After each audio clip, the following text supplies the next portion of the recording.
Hello guys, my name is Gupta. आप देख रहे हैं मेरा चैनल टैप इंग्लिश में आपका स्वागत है। आज हमारा डे 14 है, जिसमें भी एक छोटा सा पैराग्राफ लेके आए हैं जिसको हम ट्रांसलेट करेंगे। ट्रांसलेशन करने से हमारी इंग्लिश स्पीकिंग बहुत बेहतरीन होती है और हमारा लेंदी सेंटेंस बनाने की प्रक्रिया बहुत स्ट्रांग होती है। क्योंकि जब हम कोई सेंटेंस बनाते हैं तो हमें उसमें ये देखने को मिलता है कि कहाँ पे हमारी वोकैब्युलरी, कहाँ पे हमारे कंजंक्शन, कहाँ पे हमारे स्ट्रक्चर मजबूत होता है। ये हमारी इंग्लिश को इंप्रूव ही नहीं करता बल्कि हमारे कॉन्फिडेंस को बिल्डअप करता है। तो आई होप, आशा है कि आप पूरे पेशेंस के साथ देखेंगे और लाइक कर दें। अगर आप अभी तक आपने चैनल को लाइक नहीं किया तो सब्सक्राइब कर दें, लाइक कर दें, बच्चों को शेयर कर दें, ताकि आने वाले समय में आने वाली वीडियो को इन्फॉर्मेशन आपको समय पर मिल सके। तो चलिए स्टार्ट करते हैं विदाउट एनी डिले। नदी के किनारे एक प्यासा आदमी खड़ा था। उस आदमी को देखकर ऐसा लगा जैसे वह काफी दिनों से भूखा हो। मैंने उसके पास जाकर पूछा, भाई तुम्हें क्या समस्या है? उसने बताया, भाई मैं कभी काफी दिनों से भूखा हूं, मुझे खाने के लिए कुछ भोजन चाहिए। मैं भूख और प्यास से तड़प रहा हूं, मुझे बहुत कमजोरी महसूस हो रही है। तो ठीक है, नदी के किनारे एक प्यासा आदमी खड़ा था। ये पास्ट का है, लेकिन जो ये खड़ा था यहाँ पे हम स्टैंडिंग, इसमें आईएनजी वर्ब में आईएनजी लगाएंगे। चूंकि खड़ा होना एक स्टेट है और स्टेट दिखा रहा है कि हमारी कंटिन्यूटी, हम किसी चीज पे खड़े हैं, तो वो हमारी कंटिन्यूटी को दर्शाता है। इस वजह से इस वर्ब में स्टैंड के साथ स्टैंडिंग लगेगा। ठीक है, इसमें ये नहीं खड़ा रहा था, तो वाक्य को बोलने में थोड़ा सा अनकंफर्टेबल महसूस होगा। इसी वजह से इसमें क्या है, खड़ा था तो स्टैंडिंग ही लगाएंगे। इससे सिटिंग, वो बैठा है तो सिटिंग लगाएंगे, और बैठा रहा को लिए तो सिटिंग लगाएंगे, लेकिन शब्दों का तालमेल बैठाया जाता है। इसका ये सेंस जाता है कि खड़ा था यानी कंटिन्यू है, वो खड़ा था। तो एक नदी के किनारे एक प्यासा आदमी खड़ा था, तो इसमें लिखेंगे a thirsty man. Thirsty man का मतलब होता है कि प्यासा आदमी। A thirsty man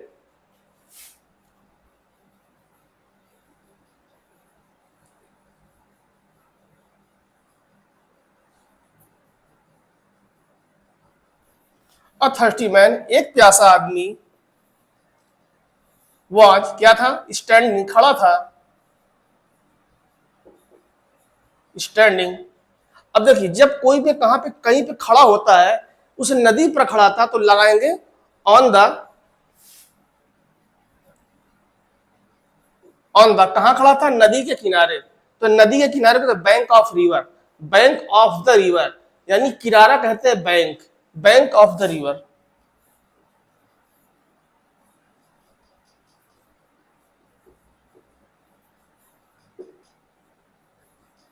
bank of the river. तो ये पूरा हमारा वाक्य पूरा कंप्लीट हो गया।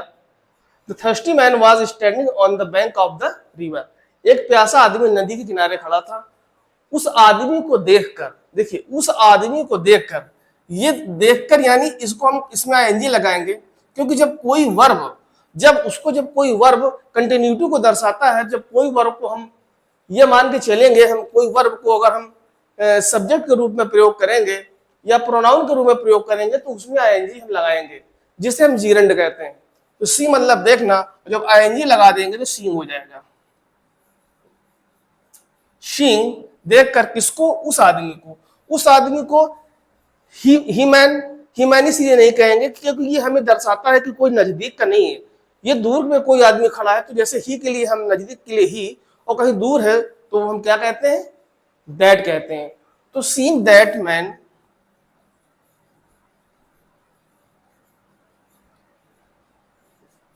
देखकर उस आदमी को ऐसा लगा के लिए हम लोग इस्तेमाल करते हैं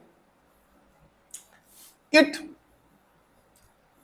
सीम्स, लेकिन चूंकि ये पास्ट को दर्शा रहा है, ऐसा लगा यानी पास्ट को इंडिकेट करना, यानी पास्ट सिंपल को क्लियर कर रहा है, महसूस हो रहा है कि ऐसा लगा, यानी पास्ट सिंपल लगा, यानी वर्ब टू इट सीम्स। तो अगर मान लीजिए प्रेजेंट का होता तो इट सीम होता, लेकिन पास्ट का तो इट सीम्स लग गया। ठीक है, ऐसा लगा जैसे या मानो जैसे वह काफी दिनों से भूखा हो। ठीक है, ये हमारा क्या है, जहां पे ड्यूरेशन लग जाता है, जहां पे टाइम लग जाता है, कोई से आ जाता है, तो हम हैज बीन और हैव बीन का प्रयोग करते हैं।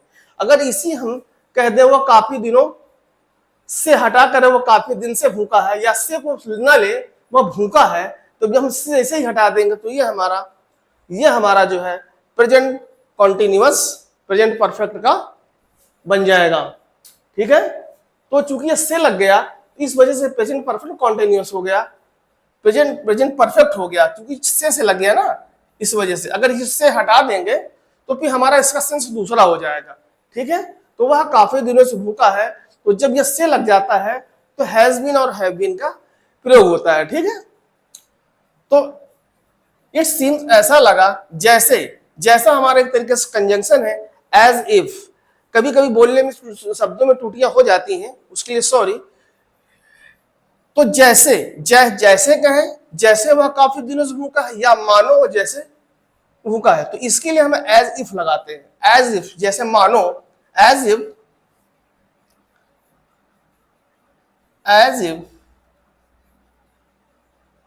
ही के साथ हम लोग हैज बीन लगाते हैं। He has been, has been देखो होता क्या है कि हैज बीन जैसे he she it third person singular के साथ has been sorry has been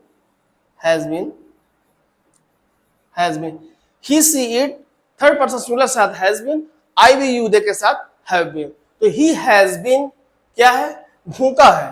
he has been hungry, he has been hungry a long days। चाहे आप a long days कह दीजिए, चाहे a long time कह दीजिए, a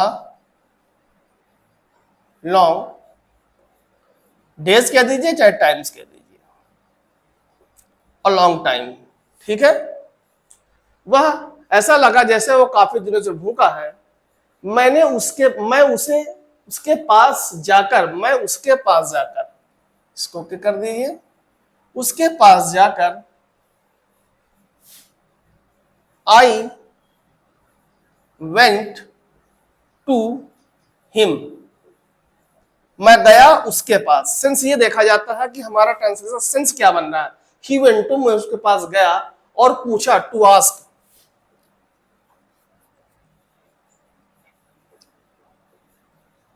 आस्क किस वजह से हमने लगाया, इस वजह से क्योंकि ये पूछा, ये पास्ट का सिंपल सेंटेंस दर्शा रहा।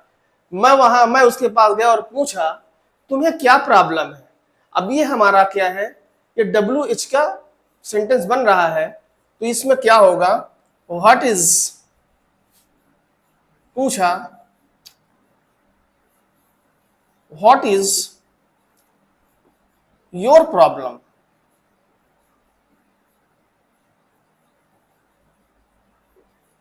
व्हाट इज योर प्रॉब्लम, तुम्हारी क्या समस्या है। तो उसने बताया, यानी ही टोल्ड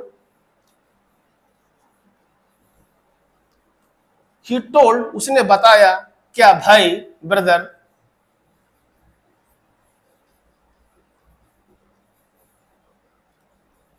बताया भाई मैं काफी दिनों से भूखा हूं। अब देखिए ये भी से आ गया, तो ये प्रेजेंट परफेक्ट का हो गया। ठीक है, प्रेजेंट परफेक्ट का हो गया। अब जहां पर रहा रही आ जाता तो वहां प्रेजेंट परफेक्ट कॉन्टिन्यूअस हो जाता।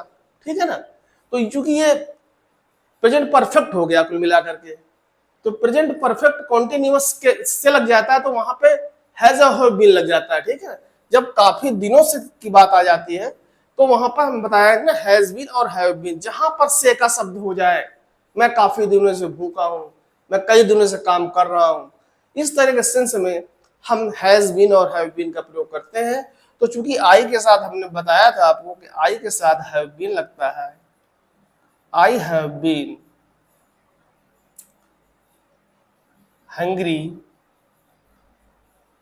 hungry a long days कह दीजिए, चाहे टाइम्स कह दीजिए। ठीक है, I have been hungry a long times, मैं काफी दिनों से भूखा हूं, मुझे खाने के लिए कुछ भोजन चाहिए। अब ये जो चाहिए जो लिखा हुआ, ये चाहिए होता है शुड। देखिए शब्दों में त्रुटियां हो सकती है, बोलने के इस तरीके में कुछ डिफरेंस हो सकता है, लफ्जों से कुछ उलट फेर हो सकता है, उसके लिए सॉरी। लेकिन मेरी कोशिश, मेरा एम यही है कि मैं आपको बेहतर से बेहतर समझा सकूं। कहीं जबान से उल्टा थोड़ा सा निकल जाए, गलत वर्ड निकल जाए, तो उसको अन्यथा ना लीजिएगा। ठीक है, लॉन्ग टाइम। ठीक है, मुझे खाने के लिए कुछ भोजन चाहिए। चाहिए के लिए हम एक शुड का इस्तेमाल करते हैं, आई शुड आई शुड क्या चाहिए, कुछ भोजन, सम फूड, सम फूड। और किसके लिए, खाने के लिए, तो फॉर के लिए लगा दे, फॉर लगा देंगे, क्या खाने के लिए, ईटिंग। मुझे चाहिए कुछ भोजन खाने के लिए, ठीक है। मैं भूख और प्यास से तड़प रहा हूं, आई एम, ये देखिए यह प्रेजेंट कॉन्टिन्यूअस का सेंटेंस है, यह प्रेजेंट कॉन्टिन्यूअस का सेंटेंस है जिसमें वर्ब के साथ हम आईएनजी लगाएंगे, ठीक है। मैं भूख और प्यास से तड़प, यहाँ पे से का मतलब यहाँ पे नहीं है, यहाँ पे सेंस दूसरा निकलना है, ठीक है ना। यहाँ पे तड़पने का में निकलना, ये कोई ड्यूरेशन नहीं बता रहा, मैं प्यास से तड़प रहा हूँ, इसका सेंस ये है। तो यहाँ पे हैज बीन और हैव बीन का प्रयोग नहीं करेंगे, यह प्रेजेंट कॉन्टिन्यूअस का सेंटेंस है जिसमें वर्ब के साथ आईएनजी लगेगा, तो होगा इसमें आई एम, आई एम। तो अपने कहते ईयरफोन, ईयरफोन, EAR, ING लगा देंगे वर्ब के साथ और ये फॉर लगा देंगे, ये हमारा पूरा हो जाता है, तड़प रहा है, ठीक है। भूख और प्यास से, थर्स्टी एंड, सॉरी चलो कोई बात नहीं, प्यास और भूख से, हंग्री, हंग्री। क्या हो गया, I should some food for eating, ये I am yearning for thirsty and hungry, भूख और प्यास से तड़प रहा हूं, मुझे बहुत कमजोरी महसूस हो रही है, ये भी प्रेजेंट का कॉन्टिन्यूअस सेंटेंस है एवरीवन। आई के साथ हम एम लगाएंगे, आई एम, महसूस को कहते हैं फीलिंग, आईएनजी लगा देंगे, वर्ब हमारा फाइल, फीलिंग क्या है, बहुत कमजोरी महसूस है, वेरी वीक,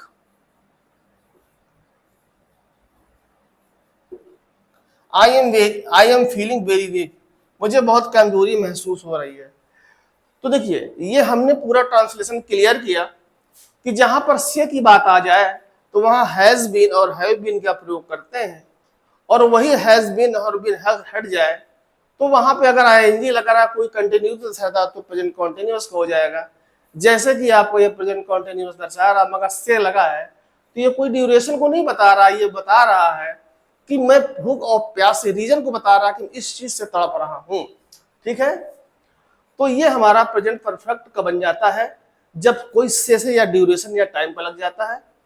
तो ट्रांसलेट कर लेते हैं, अ thirty man was standing a thirsty man was standing on the bank of the river, एक प्यासा आदमी नदी के किनारे खड़ा था। Seeing that man, उस आदमी को देखकर इट सीम, ऐसा लगा, as if मानो he has been hungry and long time, वह काफी दिनों से भूखा है। I went to him, मैं उसके पास गया और पूछा, what is your problem, आपकी क्या समस्या, he told, उसने बताया, brother भाई, I have been hungry a long time, मैं काफी दिनों से भूखा हूँ। I should some food for eating, मुझे खाने के लिए कुछ भोजन चाहिए। I am yearning for thirsty and hungry, मैं भूख और प्यास से तड़प रहा हूँ। I am feeling weak, I am feeling very weak, मैं काफी भूखा हूँ, यानी मैं I am feeling very weak, मैं काफी कमजोरी महसूस कर रहा हूँ। तो देखिए यहाँ पर हुआ क्या है, यहाँ पे स्टैंडिंग का मतलब तो आपने समझ लिया कि कोई चीज कंटिन्यूटी को दर्शा रहा है तो यहाँ पे आईएनजी लगा दिया गया, ठीक है। जब कहीं पे कोई पे सतह पर जब कोई चीज खड़ी होती है, कि जैसे मैं बैंक के पास खड़ा हूँ तो वहां पे ऑल लगाएंगे। जब कोई चीज सटा है, वो आदमी खड़ा होगा तो उस जमीन के साथ सटा होगा, तो इसलिए जब सटा है तो वहां पे ऑल लगाएंगे, ठीक है। अगर उसी जैसे कोई सटा है इसके ऊपर है तो हम ओवर लगाएंगे, ठीक है। तो ये चीज तो हम प्रीपोजिशन की जब वीडियो बनाएंगे तो उसमें हम आपको बतलाएंगे, ठीक है। तो इसके बाद देखिए हमने बता दिया कि आपका कहाँ पे ये हमारा कंजंक्शन है, ये कंजंक्शन हमारा कंजंक्शन है। एज इफ का मतलब होता है जैसे या मानो, he has been hungry a long time, काफी दिनों से भूखा है। ये हमारा हो गया WH, जो क्वेश्चन कर रहा है कि आपकी प्रॉब्लम क्या है। ही टोल्ड हिम, उसने बताया। यह हमारा प्रेजेंट कॉन्टिन्यूअस ड्यूरेशन के लिए बताया गया, लॉन्ग टाइम काफी दिनों से हो गया। शुड अलाउ हमारा मॉडल वर्ब का प्रयोग किया गया। ईटिंग हमारा जो है ये भी जब कोई वर्ब होती है तो फॉर, जैसे के लिए, खाने के लिए, फॉर ईटिंग, खाने के लिए, ठीक है। वाइल टॉकिंग, बात करते वक्त, मतलब एक तरीके से ये कंजंक्शन प्रीपोजिशन के बारे में डिटेल से मैं एक वीडियो बनाऊंगा, ठीक है। और ये हमारा जो वीक है, मैं बहुत कमजोर महसूस कर रहा हूँ, वेरी वीक, ये हमारा इसकी विशेषता बता रहा है। तो ये हमारा एडजेक्टिव हो गया। एडजेक्टिव वो होता है जब किसी वर्ब की विशेषता को बताता है। तो उम्मीद है आपको यह ट्रांसलेशन पसंद आया होगा। आप इसको लाइक करें, वॉच करें। अगर वीडियो अच्छा लगे तो लाइक करें, सब्सक्राइब करें, जिससे आने वाली वीडियो आपको समय पर मिल सके। चलिए मिलते हैं नेक्स्ट वीडियो में। Thank you so much watching this video. Good morning.